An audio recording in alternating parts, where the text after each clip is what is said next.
Ladies and gentlemen, please welcome Senior Foreign Affairs Correspondent at Politico, Michael Crowley, and our distinguished panel.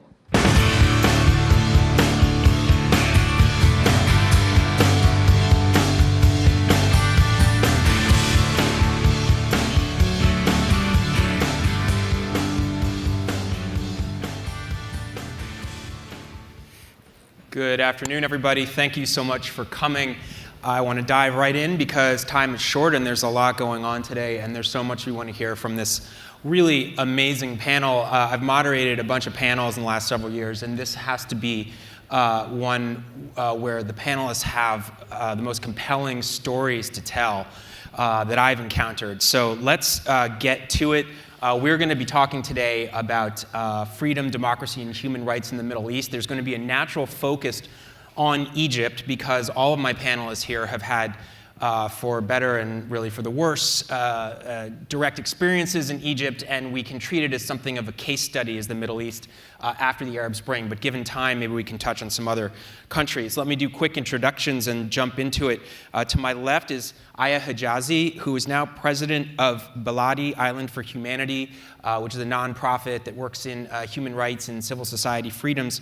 She was imprisoned in Egypt from 2014 to 2017 and was released earlier this year around the time when Egyptian President Sisi visited the White House to see President Donald Trump. It was an event that the Trump administration made much fanfare of, and we can talk more about the meaning of that. Next to her is Nancy Okail, who is executive director of the Tahrir Institute for Middle East Policy. Nancy was on trial for 18 months in Egypt from February 22 until mid-2013. She fled the country in mid-2012 before she was sentenced to 5 years in prison, which she fortunately has been managed to avoid. And at the end is Bassem Youssef, really a celebrity in his own right. As the former host of the show in Egypt, he's probably tired of hearing this, but frequently was called the Jon Stewart of Egypt. At the peak of his show's success, circa 2012, 40 million viewers sort of fell afoul of the government there as well. Fortunately, did not serve time in prison, but has now come to the United States. Thank God, thank you. I didn't know. I'm the only lucky one on this panel, thank you. I'm working on it. Congratulations on that. Aya, why don't we start with you? You've had the, I want to say the freshest experience. There are no words to really do tact to it, but something that I thought was so interesting was that after you were released by the Sisi government, you went to the White House. Now, President Donald Trump came in and made clear he wanted to have a very warm, friendly relationship with General Sisi, who obviously runs the country now after the Muslim government regime of Mohamed Morsi was deposed by the military in July of 2013. Barack Obama was always kind of going back and forth on where he stood exactly, but basically shunned Sisi. Obama has really embraced him. Sisi came to the White House. They had a very friendly meeting. You were released, and then you went to the Oval Office and sat down and met with President Trump. I think we'd be interested in anything you want to say about that. But here's the question I want to ask you pertains to this panel, which is that you told PBS that Donald Trump thought that you had actually been arrested by Morsi's Muslim Brotherhood regime, which is not the case. So that is a very fundamental misunderstanding. Donald Trump didn't even realize that it was his new friend Sisi who had arrested you. Is that right? Can you talk about that? And what is the implication of that for the way the U.S. is approaching Egypt right now? Yes, that is correct. And this was shocking for me because in Egypt, we all see all those atrocities and there are thousands and thousands of political detainees. And now it's even becoming worse. There are child political detainees.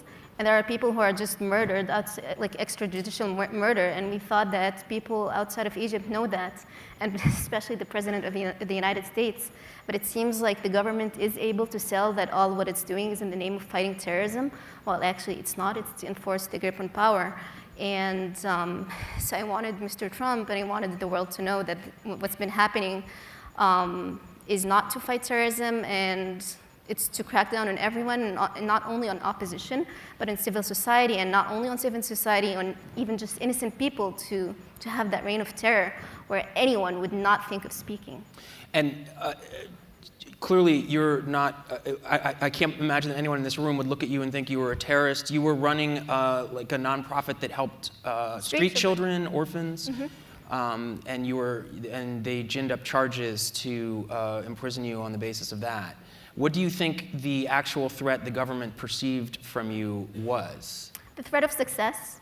Our governments fail in all kinds of ways. In education, in health, in security even, and they try to say that our governments or our countries, like the countries of the Middle East, are the victims of American conspiracy theories, and we can't succeed in any way because of the global conspiracies against us. And there we are, just like a group of 5 people, or like we started as 5 people, and we are able to succeed, do phenomenal success with little kids and transform them. And not only that, we transform the mindset of people around us. Like when they see that street children are not a threat, they're not thugs, they're just little cute children, they start believing that we can affect change just by ourselves, and the government doesn't want that. I want to come back and talk more about your experience, but Nancy, let's just go to you for a minute. I think you had a similar experience in that the kind of work you were doing could hardly be considered terroristic. You were the Egypt director for Freedom House. Just very briefly, what were you spending your time on when you were charged, and what was the nature of the charge? What did they describe your crime as being? All right. Well, thank you. I mean, certainly I didn't suffer as much Aya has, and it's really inspiring to see how strong she is and carrying on and doing what she has been doing before. Well, basically, the kind of work that we were doing, it was like on the onset of the revolution. It was 2011, and I was actually living in England at that time. I was finishing my PhD, and as soon as the revolution happened, I just packed my life and my kids and went back, because this is a dream for everyone. And basically, we're trying to help the country transition towards democracy. But unfortunately, there was a very narrow understanding of how this transition could be. A lot of people were just focusing, and I'm talking both internally within Egypt and the US and the Western perspective in the way they were trying to support the transition. It was more of a transactional and more procedural way of support. They were just focusing on, let's have the elections and the referendum for the Constitution and move on to a new president, without making sure that there are structural changes, that there's an environment that is conducive for democracy. And I think that's the problem that we have faced since 2011 until today. So our work was basically try to actually work on the structural changes, support the rule of law, and create foundations for this democracy, regardless of who would come, whether it's Morsi or Sisi or someone else. When you don't have those structural foundational changes, I mean, everything falls apart. So because just to remind our audience, and I know it's a sophisticated audience, but Hosni Mubarak had been essentially a one-man government in Egypt, as was the case in so many. There were similar models across the Middle East for how long? 30 years? 30 years. And he's overthrown. We all remember the protests. And so you're there trying to establish some kind of civil society backbone for the country. Exactly, and it's unfortunate because actually Egypt is one of the luckiest countries in the Middle East who had, I mean, a long history of a strong civil society, or at least one that had a lot of struggles, I mean, to build itself, and had like a very, I mean, like strong movement for human rights. The case that was opened, it's known as the case 173, or the case of foreign funding case. Basically seeing that anyone who is cooperating with foreign governments in order, or getting funding from foreign governments, is actually on to, I mean, foment fear and create instability in the country, which is not actually the truth. I mean, and there was this fear. What kind of work that these organizations would do, and how would they shake the stability of, I mean, a struggling government, particularly at the beginning of the revolution or right after Mubarak stepped down. Yeah. Now, Bassem, you were sort of an equal opportunity comedian. You were critical of the Morsi government and the Sisi government. What was it that finally crossed the line, or at what point did somebody decide you had gone too far, and what does that tell you about the new Egypt? Well, it was not just a point, it was kind of like a whole stretch. Basically, you discovered that both of the military and the Islamic regime have one thing in common, which they don't have a sense of humor. I mean, it's just like we react differently to satire. There, they stop your show or they persecute you. Here, you react by a series of angry tweets. But it's just like, you know, dictators are all over the world, authoritarian figures are all over the world, are thin-skinned or orange-skinned in the case of Trump. But the thing is, it's deeper than like what happened from the Sisi government. I mean, everybody knows now about like the draconian regime that is in control in Egypt. I mean, we're a couple of steps away from North Korea. The only thing separating from us there is the internet and a couple of pyramids. But the thing is, like, I mean, if you have like Hijazi being jailed under Sisi, you had Nancy has been like tried and persecuted under the military interim government with the blessing of many of the members of the Islamic regime at that time going on their way to power. Both of them are two sides of the same coin. The only difference is that one of them has tried to stop and stifle democracy and couldn't, and the other one could because of experience and power. Just like they have like a kind of a 60 years of experience, the other one with just like 1 year in power, and they couldn't do it, but they were on their way in it. They didn't have like enough practice. So the thing is, and I'm just saying this because people who say, well, maybe this regime was better, maybe this was more democratic. The fact that you were removed before you actually can actually practice, I mean, because they were going on the same line of their predecessors. But also we need to address another issue. We talk a lot about like how the American administration, consecutive American administration, want to have democracy or freedom of expression, but they have like worked beautifully with all of the administrations of Egypt. They don't care. They just want an administration just to like keep people in line, all right? So the whole thing about like, they will give you like an occasional slap on the hand every now and then, but I mean, as long as you are keeping your security measures, you're giving us what you want, you're buying our weapons, you're getting our aid, you're giving us all the advantages that we want. You know, the whole thing about like freedom of expression is just like, it's a nice conversational. Well, let me ask you a quick follow-up, and we'll come back to you. How much of a difference can the United States make? I mean, in my reporting in Washington, I talked to very well-intentioned people who believe very strongly in values like human rights, civil society freedoms, democracy, who at the same time say that unfortunately there's really not that much the US can do, not only in Egypt, but throughout the Middle East, in Saudi Arabia, maybe in the UAE, in Jordan. But do you think that that's wrong? Do you think that if America was more aggressively... I think America, they will be damned if they do, damned if they don't. If they interfere, they will be damned. If they don't interfere, why are you letting us go? It's just like the whole, it's interesting. Every president comes for 4 years. He doesn't want to rattle the snakes. You know, you just like want to be reelected because the Middle East is a bigger problem to be dealt with in 4 years. And it just like, and then what we're left with is the humor that we found, like how people are here, they're screaming about terrorism while America is supporting one of the most backwards regimes in the region just because they have oil. Well, so it's just like the whole thing is like a farce.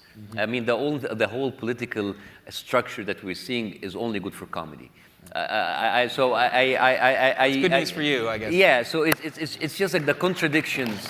I mean, we're trying to be as polite and as political and as right as possible, but it really stinks. Well, and one more thing, and I'm sorry to say, you have like all of these like dictatorships in the world. I mean, for example, our regime, for example, Europe, even not just America, the EU, for example, France, Germany, they were very vocal about like how the military regime took over, and then they just bought their silence by a couple of arms dealers, and that's it. They paid like a couple of billion. Now nobody's talking about what's happening there. So It's just like basically, if you pay up, you're fine.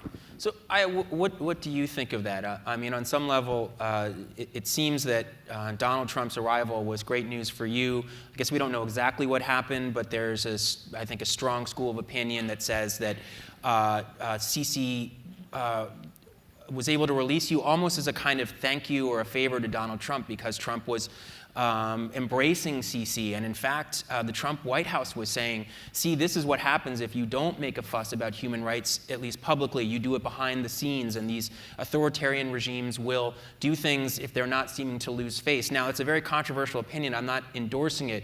I'm submitting it. And I actually wonder if you want to react to that. And just let me add on. So do you think that there's something to that argument that because Donald Trump took this friendly posture towards Sisi, he was able to get something done? And over the long term, would it be problematic? Do you think there would be more of these breakthroughs, or do you think it becomes problematic if Trump is deprioritizing human rights and democracy as he seems to be? Okay. So the first was in America's role, and the known fact is that I'm an American citizen, and maybe this is why Trump was able to help in my release. But we were actually 8 people who were detained in the case, and the 7 of them were not American, and they were all released. And this is just a showcase of that, no, America could have influence even when it's not about American citizens. And yes, there is an element of truth about diplomacy. I'm a strong advocate of diplomacy, and Trump did accomplish something. But we cannot separate the diplomacy from actually the shaming that happened before, because had the Congress not spoken about not only the Biladi case, but other prisoners, the case wouldn't have even reached the president. So there needs to be always a mixture of the sweet and the sour. But then there was that diplomacy, and it was a good result, but then it was only one case. Right. And I'm not selfish just to say that, hey, that works. No, there are like thousands upon thousands. So yes, continue with the pressure and continue with the diplomacy, but now there isn't that pressure nor the diplomacy. Nancy, maybe I would put the question to you. How important is the role of the United States, and what, at this point, could America do in Egypt? Or it almost looks like it's past the point of no return. Well, I don't think so. I mean, like, Egypt and the US has a strong relationship for, decades right now. The point is the formula of this relationship. Unfortunately, it's, as Bassem said, policymakers are usually short-sighted. They just want to, accomplish something in their own term, just 4 years or as long as it takes. But there is no outlook on the long-term effects. And unfortunately, right now, and this is something around the world, it's not just in Egypt, we moved from talking about freedom and democracy as the ideal that we are, or the goal that we're hoping for, and moved from democracy into security. And instead of looking at the broader sense of what security is, and we think about security, economic security, stability, and also, just safety, into a narrower view of security as terrorism. And unfortunately, and this is like from the Western side, terrorism is tolerated as long as it's contained within the boundaries of the countries that they are happening in. So it's more of a policy of containment rather than a policy of actually addressing the root causes that leads to such terrorism. How can you change that?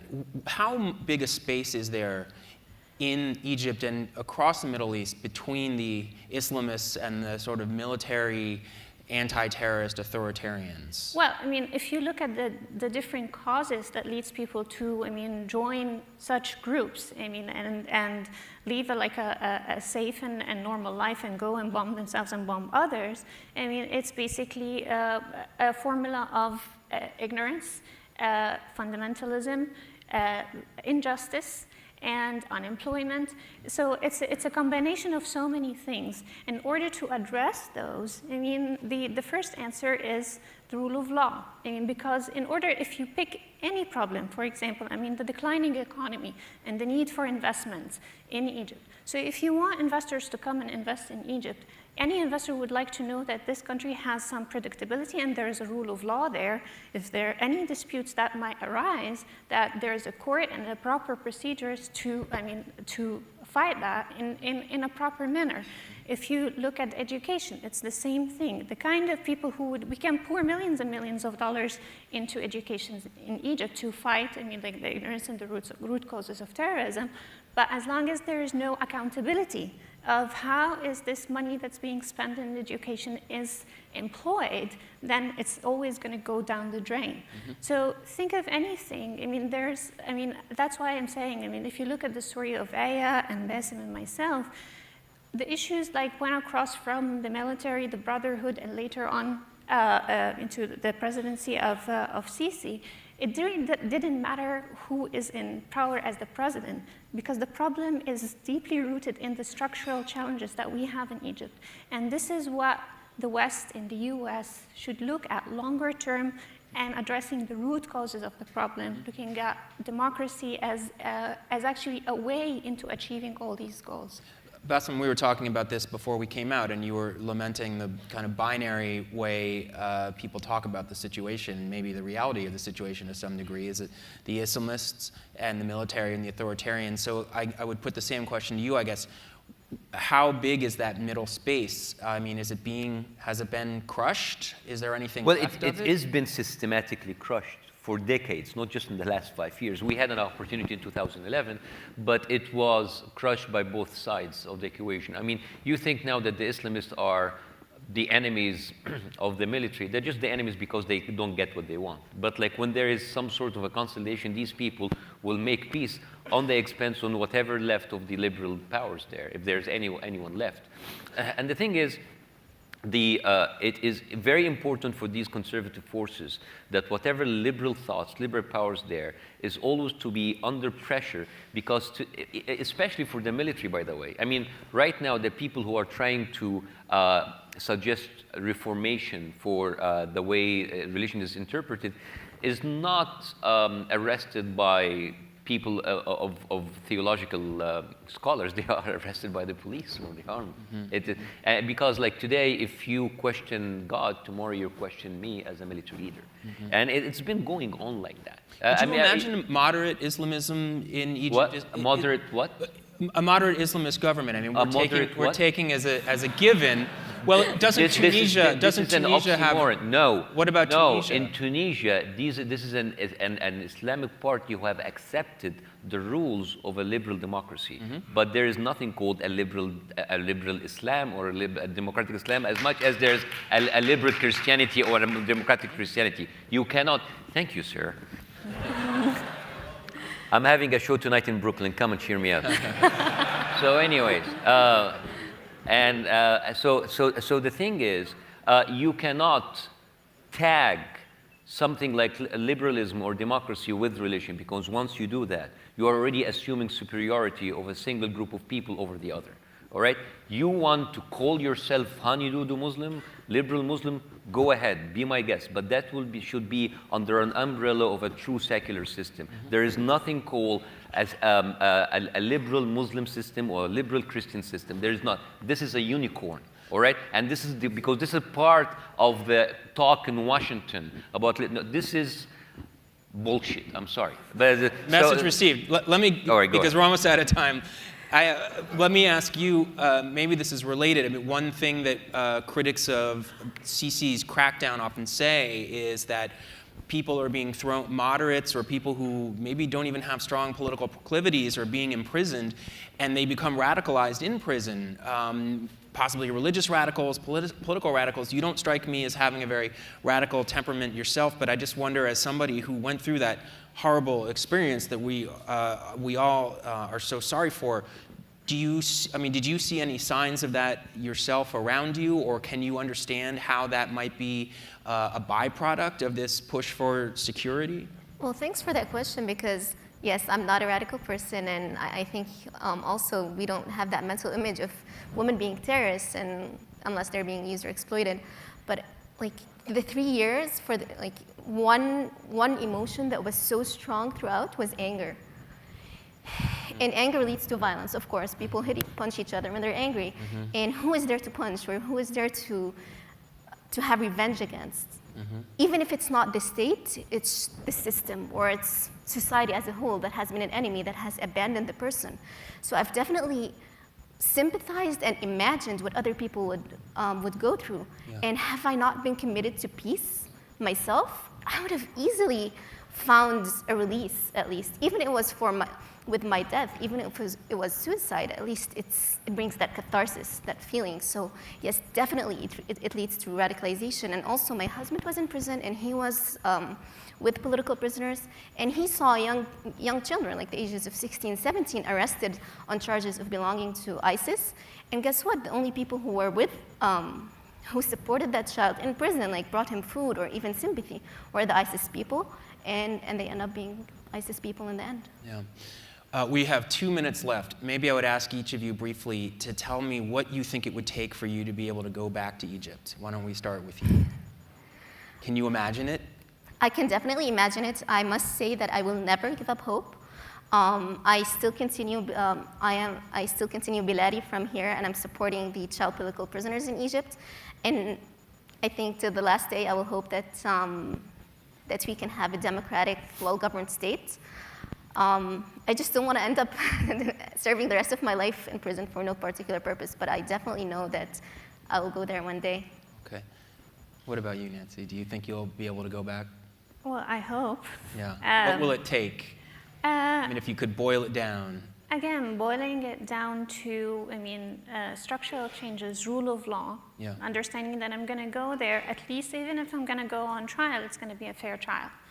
That there will be, just procedures out there and some freedom and some tolerance to even some form of criticism. What happened right now in Egypt, that the government closed down all the public space of engagement with the government. So there is no room for peaceful engagement with the government, even constructively. It's very difficult right now, even with the parliament and everything. I mean, I would love to go back, but I just don't want to also go back and just either be in prison or just staying at home. I just want to do something, fruitful and functional, as I did before when I left England and went back to Egypt. Of course, thank you. And Bassem, you have the last 30 seconds. Do you see yourself going back, and what would it take? No, I'm good here. I think I burned my bridges. Are you still broadcasting to your fans over there through YouTube? I mean, or is the No, government I'm more focused on my work here in the United States. I mean, it seems that I left dictatorship back in Egypt to find that you're coming here and starting your own. So it seems that I'm bringing bad omen wherever I go. Maybe the problem is in me. I don't know. Okay. So I'll figure it out. That's a good line. We'll have to close on that. We're very tight on time. Thank you so much, everyone. So much respect to this panel of incredible people. Thank you.